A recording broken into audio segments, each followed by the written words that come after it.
Imagine this scene. A young man in a silk dress stands beside the Emperor of Rome. His body is powdered.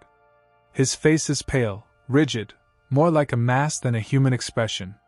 This is not theater. This is not a performance staged for the crowd. This is a real wedding. Sanctioned by priests. Recognized by Roman law. Torches burn in marble stands, throwing long, trembling shadows across the walls of the golden house. Above them, the vast dome glows, a false night sky made of gold and ivory. The floor reflects the light like still water. The air is thick with incense and rose oil. This is not a temple. It is a stage built for one man. At the center of the hall stands the emperor himself, Nero. A laurel wreath rests on his head. A purple robe drapes his shoulders. His posture is familiar with attention. His face has learned how to be watched. But his eyes do not shine with affection. They shine with triumph. Beside him stands the bride. A slave. His shoulders are narrow, almost fragile beneath the weight of silk. His face has been powdered so carefully that it no longer looks alive. His voice trembles, not from emotion, but because he is barely old enough to be called a man. Certainly not old enough to belong to an emperor. Today, he is playing a role. The role of a wife. His name is Sporus. And everyone in the room understands that this is not his choice. He is not the subject of this ceremony, but its object. A replacement. A shadow cast in human form. He occupies the place of another. Poppaea Sabina, the emperor's wife. The woman Nero killed with a single kick while she was pregnant with his child. The courtiers stand frozen. Some avert their eyes. Others press their lips together, struggling not to react. In this hall, even silence is dangerous. To breathe too sharply, to show confusion or disbelief, could be fatal. Because this wedding is not a celebration. It is a demonstration. A spectacle in which the emperor plays the leading role, and the body of a young slave becomes a prop. Think about it. What did the senators feel as they watched this? The priests? The noblemen who had sworn to uphold Roman tradition? They understood the absurdity of what they were witnessing. But they understood something else as well. No one in this room was allowed to object. When the high priest raises his hands to bless the union, the hall falls silent. Only the soft crackle of burning torches can be heard. Nero inclines his head. His lips touch the boy's. And in that moment, everyone present understands something with terrifying clarity. For Rome, the meaning of marriage has just been rewritten. This is not a wedding of love or tender vows. This is first-century Rome, a world where the will of one man carried the force of law, and any human body could be turned into a plaything. In this system, slaves did not belong to themselves. Their fate, their bodies, even their names were the legal property of their masters. A slave could be punished or rewarded, sold or gifted, used for labor or for entertainment. In Roman law, he was not a person. He was a thing. A living object. And Rome enforced this logic with terrifying consistency. In the year 61 AD, nearly 400 slaves were executed in the city because one of them had killed his master. Not just the guilty man, but the entire household. Children. Women. The elderly. Many were crucified as a public warning. To modern eyes, this looks like collective murder. To the Romans, it was simply the way things were done. A slave was not a human being. He was property. And when property rebelled, all related property was destroyed. But when the master was not a private citizen, but the emperor himself, this dependence became absolute. Think about the setting. The capital of an empire. Soldiers at every corner. Crowds trained to praise the ruler. Senators bowing so low that they seemed ready to grind their knees into the marble floor. In such a world, even the most absurd whim of Caesar instantly became ritual. Nero's marriage to Sporus was not an anomaly. It was the logical outcome of a system in which no boundary existed between public power and private desire. In Rome, the intimate was always public. Weddings were performances. The bed was political. The body became an arena in which power was displayed and reinforced. That is why no one standing in the Golden House dared to object. Everyone understood what they were witnessing. This was not a love story. It was a performance, one in which Nero was both the director and the sole spectator who mattered. And now, back to the central figure in this scene, Sporus. Who was he? The sources tell us almost nothing. Just a single word appears beside his name: service. A slave. A young man who somehow found himself within the inner circle of the emperor.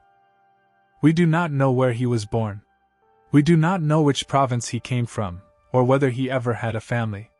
History has erased all of it. Everything except his name. But there is one thing we do know. Sporus resembled Poppaea Sabina, Nero's wife. Poppaea, famous for her beauty and ambition. Poppaea, the emperor's second wife. Poppaea, whom Nero killed during an argument while she was pregnant with his child. One kick, and Rome lost its empress. Nero lost the woman he was obsessed with. After Poppaea's death, a death he caused with his own hands, Nero ordered her body to be embalmed. More than that, he established an almost divine cult in her honor, surrounding her memory with ritual and reverence. This obsession explains everything that followed. Sporus was not chosen at random. He was selected because he looked like her. A living double of a dead empress. A replacement shaped by imperial command. A ghost made of flesh. Nero could not let her go. So he ordered another to be created. The slave was castrated. His body was altered to resemble the woman Nero had lost. He was taught to wear women's clothing, to paint his face, to move and speak with practiced delicacy. The emperor did not merely mourn Poppaea, he attempted to recreate her. What emerged was not a person, but a portrait brought to life. A shadow forced into human form. In Rome, the castration of slaves was a brutal and often fatal procedure. It was performed without real anesthesia. At best, wine or opium dulled the pain. Primitive bronze instruments were used. Infections were common and deadly, killing a large portion of those who underwent the operation. In many cases, the slave bled to death on the spot. Those who survived carried the consequences for life. Their voices changed. Their bones weakened. Their bodies never fully recovered. And they would never have children. There existed an entire shadow trade in eunuchs within the Roman world. Boys were castrated young to satisfy the demands of elite households and the imperial court. Many died. Those who lived became commodities. They were purchased not as people, but as special objects. For some, this meant singing or dancing. For others, it meant serving in the most intimate roles imaginable. Sporus was no exception. He became part of this system for a single reason: his body suited the emperor's desire for a new role to be filled. Try to imagine what that meant for him. To wake up each morning and understand that you no longer belonged to yourself. That your body had been transformed into a prop for someone else's obsession. That you were chosen not for who you were, not for any will or desire of your own, but because you reminded the most powerful man in the world of the woman he had killed. Sporus' name survives in history not as the name of a person. It survives as a symbol. A symbol of how far imperial whims could reach, to the point where a slave's body became a substitute for the dead. To understand Sporus' story, you have to look at the person who turned him into a bride. At Nero himself. He was born into a dynasty where blood meant power, and survival depended on ambition. His mother, Agrippina the Younger, was one of the most formidable women in Roman history. Calculating, relentless, and utterly focused on one goal, making her son emperor. To achieve that, she married Claudius, the reigning ruler of Rome. Then she did something unprecedented. She forced him to adopt Nero, despite the fact that Claudius already had a biological heir. In the year 54 AD, Claudius died suddenly, allegedly after eating a plate of poisoned mushrooms. Within hours, 17-year-old Nero was proclaimed emperor. Rome welcomed him with enthusiasm. He was young, handsome, articulate. He spoke well, loved poetry and music, and seemed open to advice. After decades of suspicion and intrigue, many believed a new, golden age had begun, a reign of moderation, culture, and peace. At first, those hopes seemed justified. In the early years of his rule, Nero relied heavily on his advisors, the philosopher Seneca and Burrus, the prefect of the Praetorian Guard. Taxes were reduced. Harsh sentences were softened. Corruption appeared to be restrained. Life, for many Romans, genuinely improved. The people adored him. The Senate believed they could shape him. But this image did not last. Gradually, another side of Nero began to surface. A deep impatience with limits. A hunger for luxury. A craving not for governance, but for admiration. He did not dream of reforming laws, he dreamed of applause. Not of ruling, but of being seen. He wanted the glory of an artist. And the power he had inherited through his mother slowly turned against her.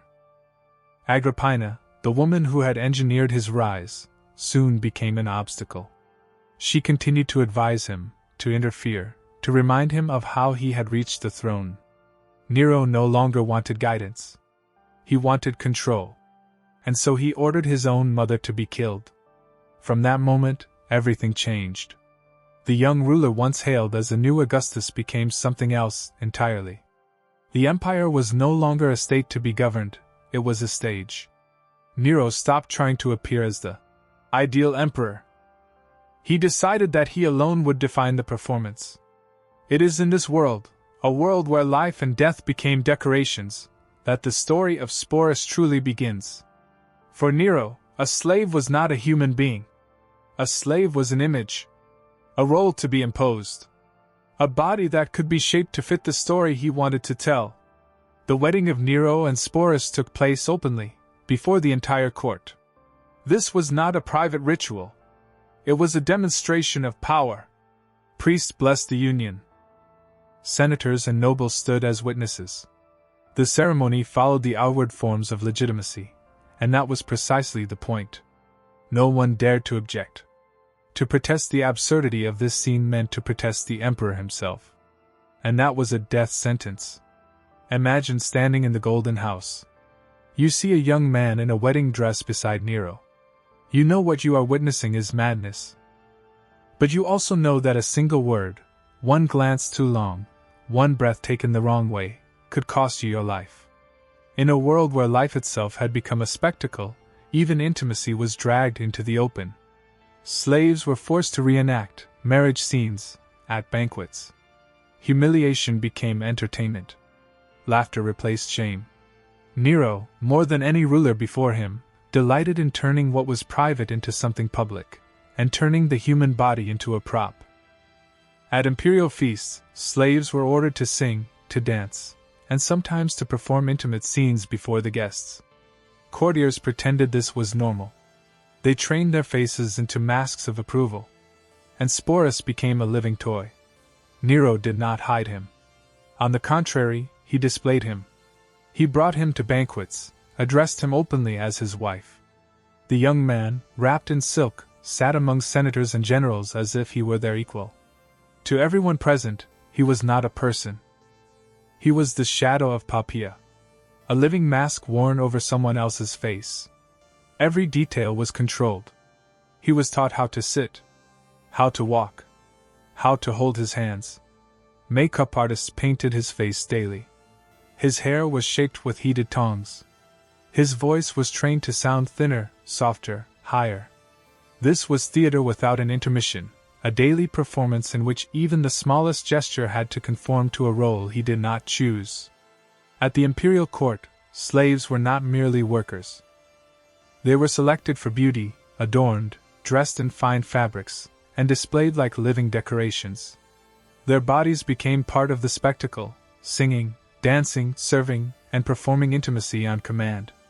It was power made visible. The courtiers whispered that the emperor was losing his mind. But the more they whispered, the more openly Nero flaunted his marriage. He wanted them to see it. To understand that he could do anything, and they would accept it. Even if his wife was a castrated slave dressed as a woman. And this was not his only performance. Almost at the same time, Nero arranged another wedding. This time, he himself played the bride, marrying his freedman Pythagoras. He covered his head with a veil and took the female role in the ceremony. Another provocation. Another declaration of absolute freedom from limits. It was said that Nero even dreamed of appointing his horse as consul. Whether this was rumor or exaggeration hardly mattered. The senators had no doubt, if he wanted to do it, he could. And so the emperor played with life as if it were a stage. One day, he was the husband of a slave wife. The next, he was the bride of a former slave. All of Rome had become a theater. And Sporus was trapped inside one of its most horrifying roles. What happened to Sporus was not an exception during Nero's reign. It was only one episode among dozens that revealed how the emperor erased the boundary between power, performance, and life itself. Under Nero, the empire did not merely function. It performed. And the consequences were catastrophic. In July of the year 64 AD, Rome was swallowed by flames. 4 days, the fire raged through the city. Entire districts vanished. By the time it ended, nearly half of Rome had been destroyed. Almost immediately, suspicion turned toward the emperor himself. Many believed Nero had ordered the fires to clear space for an ambitious new palace. Ancient sources disagree on his role. Some claim he was absent when the fire began. Others insist he watched the flames from a tower, singing as the city burned. What we do know is this: public anger exploded. Nero responded not by accepting blame, but by assigning it. The culprits, he declared, were a strange and little understood sect, the Christians. They were arrested en masse. Some were crucified. Others were sewn into animal skins and torn apart by dogs. Many were impaled on stakes and set on fire at night, illuminating the emperor's gardens as living torches. These were not executions carried out in silence. They were performances. Spectacles so brutal that even Romans, hardened by centuries of violence, recoiled. After the fire, Nero began construction on something unprecedented. The Domus Aurea, the Golden House. It covered hundreds of acres at the heart of Rome. Artificial lakes reflected colonnades and gardens. Fountains and waterfalls ran through manicured landscapes. Ceilings rotated mechanically, raining flowers and perfume onto dinner guests. Walls gleamed with gold leaf and precious stones. At its center stood a colossal statue of Nero himself, so immense that it seemed a god had descended into the city. This was not a palace meant to govern an empire. It was a monument to the emperor's self-image. Rome had burned, and from its ashes rose a stage built for one man. The Senate despised Nero. But fear kept them obedient. He forced senators to attend his theatrical performances, listening for hours as he sang and recited poetry. Leaving early was forbidden. Applauding too softly was dangerous. Applauding too enthusiastically could be interpreted as mockery. Every reaction was a risk.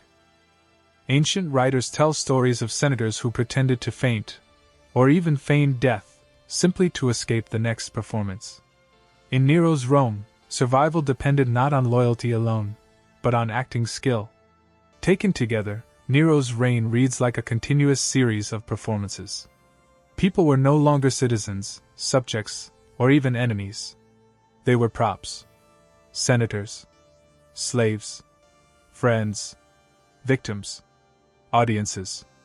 All assigned roles in the emperor's private theater. Some suffered silently. Some died publicly. But no one stood outside the spectacle. What happened to Sporus was only the most intimate, and most horrifying, example of this system. A world in which the body and soul of a human being could become the property of a single actor who called himself emperor. Nero's end came suddenly, and disgracefully. In the year 68 AD, legions in the provinces rose in revolt. One by one, they withdrew their loyalty. Soon after, the Senate declared Nero an enemy of the state. In the same city where he had staged spectacles only yesterday, there was not a single defender left today. Even his own guards scattered. When Nero finally understood that everything was lost, he searched desperately for those he still believed to be loyal. But they, too, had abandoned him.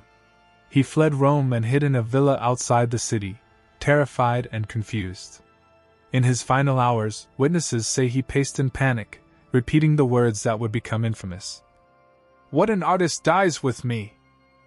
Not the lament of a ruler, but of a performer facing the end of his last act.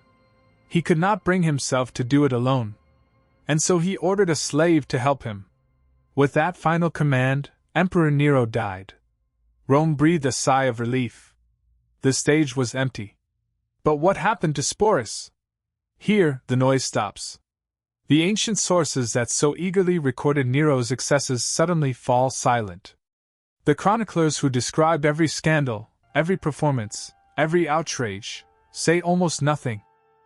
Was Sporus killed immediately after Nero's fall, erased as a reminder of the emperor's shame? Did he vanish into the crowd, hiding his name, his past, his body, trying to become invisible in a city that no longer wanted to remember him? Did he live on quietly, like a shadow no one dared to acknowledge? We do not know. And we probably never will. What we do know is this. Every morning, he would have seen a face in the mirror that was not his own. He had been given the name, Poppaea, and forced to answer to a name that did not belong to him. He had been dressed in jewelry and silk that once belonged to the real empress. Day after day, it was an erasure of identity.